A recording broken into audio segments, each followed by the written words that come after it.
It's Bob's 2-Minute Blitz, star columnist Bob Kravitz's take on what's hot in Indianapolis sports. Brought to you by Eastgate Chrysler Jeep. Well, here it comes, the perfect Super Bowl. This is the Super Bowl we've all been hoping for since both the Colts and the Saints established themselves at midseason as the best teams in football.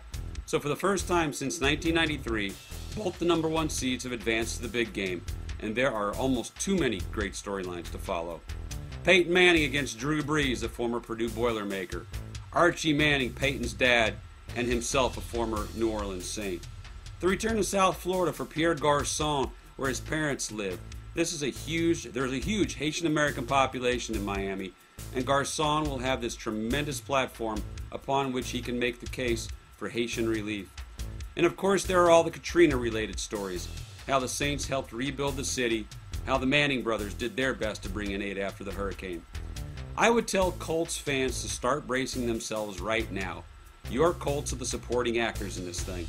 New Orleans is America's team, and Indianapolis is, well, Beach Grove's team.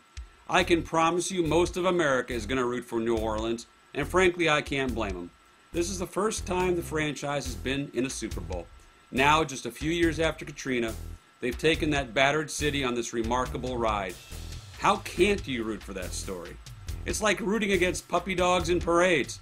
The Saints, with their horrific franchise history and their city's most recent travails, are an irresistible story. The Colts are the other guys in this Super Bowl.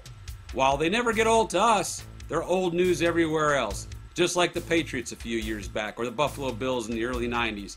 I'm telling you folks now, the media is going to fawn all over New Orleans, and the Colts will be cast as the heavies. I understand the whole Katrina thing, but we have our own natural disaster too, the Pacers. So don't get your South Beach Speedos in a bunch, worried about who's getting the most media coverage, who's saying what about whom. Just enjoy this once-in-a-lifetime ride. Enjoy the Houdats against the Hoosiers, Bourbon Street against Meridian, the French Quarter against, we have French restaurants here, don't we? Le Bon Temps Roulé. Let the good times roll. We'll see you in Fort Lauderdale.